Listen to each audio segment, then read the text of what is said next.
Assalamualaikum teman-teman. Seperti biasa sebelum mulai Mimin mendoakan semoga teman-teman semua selalu dalam keadaan sehat walafiat. Oke, kali ini kita akan melanjutkan Martial Master versi novel bagian 474. Bagi yang baru bergabung, selamat bergabung. Dan bagi yang belum subscribe dulu lah agar Mimin tambah semangat lagi nih bikin videonya. Oke, kalau sudah kita langsung masuk ke isi ceritanya.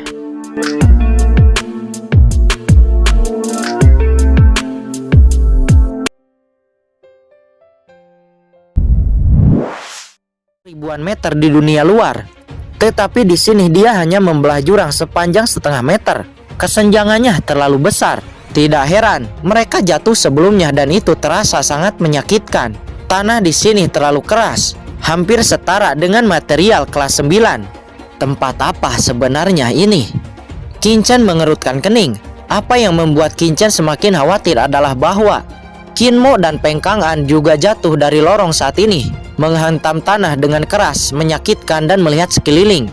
Ada hutan belantara yang gelap di sekitar Qin-Chen, persis sama dengan apa yang dilihat Qin Mo. Namun meskipun keduanya jatuh dari lorong, mereka jatuh ke dua tempat yang berbeda. Ini adalah saluran transmisi acak. Selain itu, di dunia yang aneh ini, hubungan posisional antara Qin-Chen dan Qin Mo benar-benar hilang. Meskipun Qin-Chen dapat merasakan keberadaan Qin Mo, dia tidak tahu di mana Qin Mo berada. Dunia ini sangat gelap. Qin-Chen merasa sedikit tenggelam di hatinya. Persepsinya dengan cepat menyapu. Tetapi di bawah dunia ini, persepsinya juga sangat terbatas. Dan dia hanya bisa menyapu hingga jarak sekitar 10.000 meter. Di dunia luar, jika dia mau, dia bisa merasakan dengan jelas dalam jarak 1000 mil. Qin-Chen tidak memindai apapun, tetapi dia merasa bahwa dunia ini sedikit aneh. Dan seluruh tubuhnya terasa dingin. Pusincang, apa yang kamu lakukan? Pada saat ini, kemarahan Rawi Wangin tiba-tiba datang dari dekat, diikuti dengan raungan keras. Qin-Chen buru-buru menoleh dan melihat Pusincang tiba-tiba bergegas menuju Rawi Wangin, menyerang seperti orang gila. Qin-Chen terkejut, bahkan tanpa memikirkannya dia langsung menampilkan api iblis King Lian. Api hijau melayang di udara seperti matahari yang terik. Cahaya hijau menyinari, tetapi dalam sekejap beberapa bayangan gelap terlihat. Ekspresi Qin-Chen berubah, ada juga bayangan gelap di sini. Dan setidaknya ada selusin bayangan hitam. Tetapi Pusincang dan Lu Jian memiliki dua bayangan gelap di tubuh mereka. Tidak heran mereka akan menjadi gila. Qin-Chen terkejut dan marah. Ketika dia berada di lautan guntur, dia masih bisa mengandalkan kekuatan jiwanya untuk merasakan krisis. Tetapi di sini meskipun dia merasa aneh, tidak ada krisis yang muncul. Kemampuan penyembunyian bayangan hitam di sini lebih kuat daripada di luar. Dalam ketakutan, Qin-Chen segera mendesak api iblis King Lian dengan panik. Setelah api iblis King Lian menelan biji biru, kekuatannya meningkat pesat dan panas yang mengerikan tersapu dengan panik. Puluhan jeritan terdengar. Di bawah serangan api hijau, bayangan hitam itu terbakar dan berubah menjadi abu. Ketika Lu Jian dan yang lainnya melihat pemandangan ini, mereka menghirup udara dingin. Rambut dingin mereka berdiri dan merinding. "Kakak Chen, lihat ke arah sana," kata Rawi Wangin dengan gemetar. Qin-Chen segera menoleh ke arah yang ditunjuk oleh Rawi Wangin. Di sana ada beberapa bayangan hitam berjalan bolak-balik. Dan di antara bayangan hitam ini ada bayangan merah. Qin-Chen segera terkejut. Bayangan merah ini jelas merupakan keberadaan yang lebih menakutkan daripada bayangan hitam lainnya. Qin-Chen segera mendesak api iblis King Lian ke arah bayangan merah itu. Bayangan merah itu sepertinya tahu bahwa Qin-Chen akan melakukan sesuatu kepadanya. Dan sebelum api iblis King Lian datang kepadanya, dia mundur tiba-tiba dan kemudian dengan cepat menghilang ke dunia yang gelap. "Kakak Chen, apa itu?" tanya Rawi Wangin dengan gemetar. Dia adalah wakil ketua Sky Scanner yang bermartabat. Tetapi saat ini dia gemetar hebat. Qin-Chen mengerutkan kening, hatinya suram dan menggelengkan kepalanya. "Saya juga tidak tahu, mungkin itu evolusi bayangan hitam, atau mungkin sesuatu yang lain." Rawi Wangin dan yang lainnya menghirup udara dingin. Bayangan hitam saja dapat membuat mereka tidak sadarkan diri dan menjadi gila. Lalu, jika mereka diserang oleh bayangan merah, apa yang akan terjadi kepada mereka? Semua orang merasa menyeramkan hanya dengan memikirkannya. "Tempat apa ini?" kata Qin-Chen seraya menatap langit yang suram. Di luar, bagian dalam segel luar angkasa ini seperti rumah harta karun, penuh dengan harta karun. Tetapi setelah masuk, dia menyadari bahwa tempat ini sama sekali bukan rumah harta karun, melainkan sebidang tanah mati. Jika ini memang dunia kecil, lalu siapa yang membuat dunia kecil ini? Memikirkan hal ini, Qin tidak bisa menahan diri untuk menghirup udara dingin. Jika itu seperti yang dia duga, secara umum dunia kecil ini kemungkinan besar lahir di zaman kuno atau bahkan lebih awal. Karena sudah berada di sini, hanya ada satu langkah yang dapat diambil. Ayo, pergi. Qin menghela napas ringan. Kakak Chen, kemana kita akan pergi selanjutnya? Kata Lu Jian seraya mengikuti Qin dengan wajah yang ngeri. Kemana lagi saya bisa pergi? Secara alami, masuk dan lihat. Pasti ada alasan mengapa tempat ini muncul di sini, kata Qin. Seperti yang dikatakan Qin, sambil memegang api iblis King Lian, dia memimpin Lu Jian dan yang lainnya menuju ke kedalaman dunia gelap ini. Sepanjang dia melangkah, ada bayangan hitam di mana-mana. Bayangan hitam ini menatap Qin dengan ganas, seperti sekelompok serigala lapar. Kulit kepala Qin mati rasa, meskipun dia tidak tahu jumlah pasti bayangan hitam di sini. Tetapi dia dapat melihat sekeliling bayangan hitam yang tak terhitung jumlahnya. Jika sekelompok bayangan hitam ini keluar, mungkin seluruh benua Tianwu akan berubah menjadi api penyucian. Tiba-tiba Qin terkejut di dalam hatinya, dan dia tiba-tiba terbangun. Siapa yang mengatakan bahwa segel spasial ini harus dibuat untuk menyegel harta? Bagaimana jika segel itu sendiri adalah untuk menyegel bayangan hitam ini? Memikirkan hal ini, Qin gemetar. Ini bukan tidak mungkin, karena di sisi Qin Mo, Qin juga menemukan banyak bayangan hitam. Namun yang mengejutkan Qin adalah setelah Qin Mo memasuki dunia ini, tidak hanya ditekan seperti Qin, tetapi juga sangat meningkat. Entah itu persepsi atau kekuatan Qin Mo itu meningkat. Dalam persepsi Qin Mo ada sejumlah besar bayangan hitam di depannya. Bayangan hitam ini tidak terlalu memusuhi Qin Mo. Sebaliknya mereka merasa seperti jenis yang sama. Mereka hanya memancarkan aura keinginan untuk Peng Kang'an. Jelas ingin membunuh Peng Kang'an. Peng Kang'an menatap api terang di atas kepalanya, melihat sekeliling dengan sangat gugup. Dia mengikuti Qin Mo dengan hati-hati. Di sisi lain, masih di dunia yang gelap ini, di kehampaan beberapa mil jauhnya dari Qin, ledakan. Sesosok jatuh keras ke tanah. Sosok ini anggun. Itu adalah Chen Sisi, di mana orang yang memasuki lorong sebelumnya. Setelah Chen Sisi bangun, dia buru-buru melihat sekeliling dengan mata yang cemas. Jantungnya berdebar kencang dan telapak tangannya berkeringat. Tetapi di sekelilingnya kosong, tidak ada orang sama sekali. Jejak kepahitan muncul di wajah Chen Sisi. Aku benar-benar berpikir terlalu banyak. Qin, dia tidak mungkin ada di sini. Chen Sisi tersenyum pahit dan menghela napas dalam. Dia mengira bahwa orang yang dilihatnya sebelumnya adalah Qin. Namun itu tidak mungkin. Setelah tinggal di alam Yu kuno, tidak mungkin untuk keluar lagi. Apa yang saya lihat sebelumnya itu mungkin hanya ilusi. Istana berkabut. Tunggu, suatu hari aku secara pribadi akan menghancurkanmu dan membalaskan dendamnya, gumam Chen Sisi dengan mata yang tegas. Namun di saat itu tiba-tiba sensasi dingin muncul dari belakang Chen Sisi. Mata Chen Sisi dingin dan dia tiba-tiba berbalik. Tangan kanannya langsung meraih bayangan hitam itu. Di bawah tangannya bayangan hitam itu langsung hancur. Diselimuti oleh energi jahat, wajah serakah itu tiba-tiba ketakutan. Kamu pernah menyerangku sebelumnya.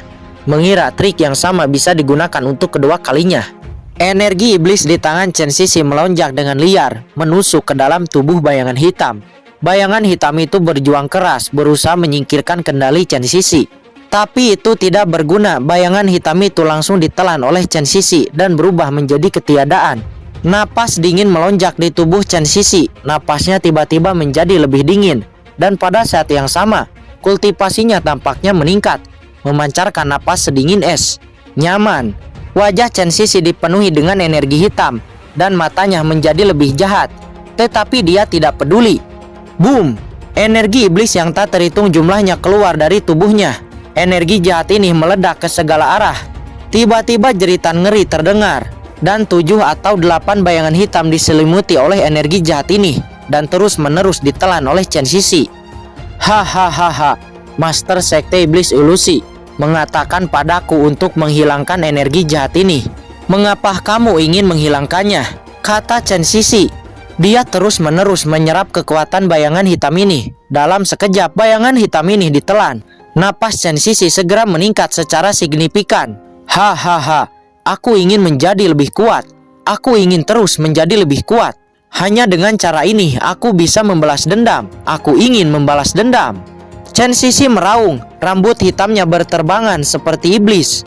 Ledakan, Chen Sisi mengeluarkan napas sedingin es dan melihat ke dalam kehampaan. Pada saat ini beberapa bayangan hitam yang dekat dengan Chen Sisi semuanya lari ketakutan dan dengan cepat menghilang sepenuhnya. Chen Sisi tidak mengejar bayangan hitam ini, tetapi dengan cepat terbang ke satu arah di mana ada kekuatan yang sangat kuat yang menariknya. Scene berpindah kepada suatu tempat di luar Laut Guntur. Terlihat ada sekelompok orang yang dipimpin oleh seorang lelaki tua. Di atas bahu lelaki tua ini ada kalajengking gelap. Lelaki tua ini bernama Yuan Tianhuan. Dia adalah salah satu dari 3 wakil presiden klub fighting. Bagaimana masalahnya? Kata wakil presiden Yuan kepada seorang pria yang merupakan bawahannya. Kembali kepada wakil presiden Yuan, sudah selesai. Tidak ada seorang pun di kota Guntur dalam radius ribuan mil. Siapapun yang berani mendekat ke sini akan dipenggal oleh orang-orang kami, kata pria itu dengan hormat. Yuan Tianhuan mengangguk dan menghela napas lega, tetapi ketegangan di wajahnya masih sulit untuk disembunyikan. Pria itu ragu-ragu dan mau tidak mau mengangkat kepalanya lalu berkata, "Wakil Presiden Yuan, sebenarnya siapa orang yang kita tunggu di sini?" Kata pria itu sebagai orang kepercayaan Yuan Tianhuan. Ini adalah pertama kalinya dia melihat wakil presiden Yuan begitu gugup. Dalam kesannya, wakil presiden Yuan selalu tak kenal takut. Bahkan di depan presiden, dia masih sangat tenang. Jangan bertanya apapun, lakukan urusanmu sendiri. Kedatangan orang ini hari ini adalah dasar bagi klub fighting kita untuk mendapatkan pijakan di kota Tianlei. Jika kamu membuat marah orang ini, bahkan jika orang ini membunuhmu dengan santai, saya tidak dapat menolongmu, kata Yuan Tianhuan. Pria itu terkejut dan buru-buru berkata dengan hormat, "Yah, baik wakil presiden Yuan." Beberapa saat kemudian 3 sosok muncul di sana. Orang ini menggunakan mahkota Phoenix dan jubah merah. Itu adalah Sangguan Sin'er. Di sampingnya 2 orang mengikuti, salah satunya adalah Sangguan Gupeng dan yang lainnya mengenakan jubah memancarkan udara dingin. Jelas merupakan iblis alien. "Saya telah melihat kaisar wanita," kata Yuan Tianhuan. Dia langsung mengguncang tubuhnya dan buru-buru berlutut dengan hormat. Dan banyak orang kuat di sekitarnya juga berlutut, kaget dan gemetar di dalam hatinya.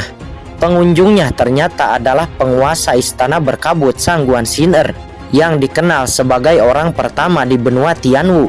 Jantung mereka berdetak kencang dan mereka takjub.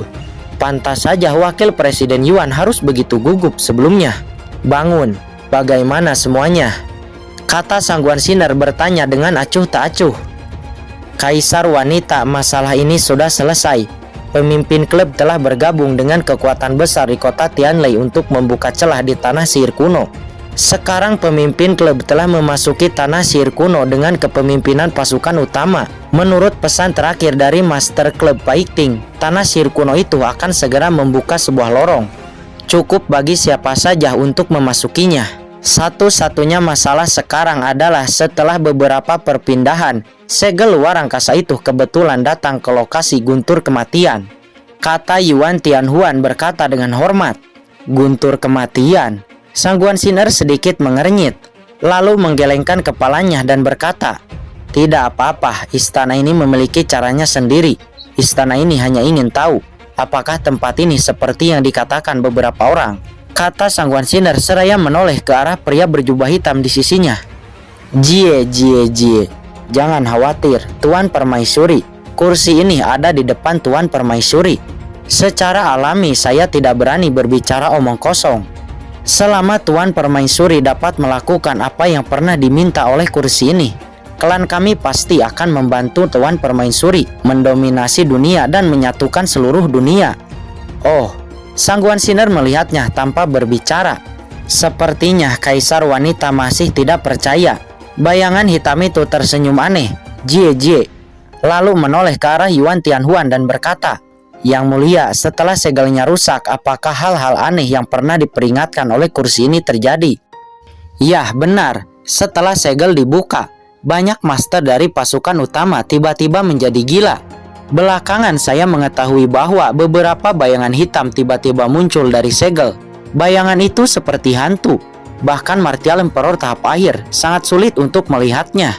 Setelah diserang, itu akan menjadi tidak sadar dan berubah menjadi orang gila, kata Yuan Tianhuan. Master Iblis Alien tersenyum tipis, kemudian berkata, "Permaisuri, semuanya seperti yang diharapkan, apa yang masih dikhawatirkan oleh Permaisuri?" Sang Sinar meliriknya, tersenyum dingin lalu berkata, "Kalau begitu, ikuti rencanamu. Bawa orang-orang di kota Tianlei ke tanah sihir kuno hari itu sebagai makanan untuk membuka tanah sihir kuno sepenuhnya." "Baik, bawahan akan segera melakukannya," kata Yuan Tianhuan.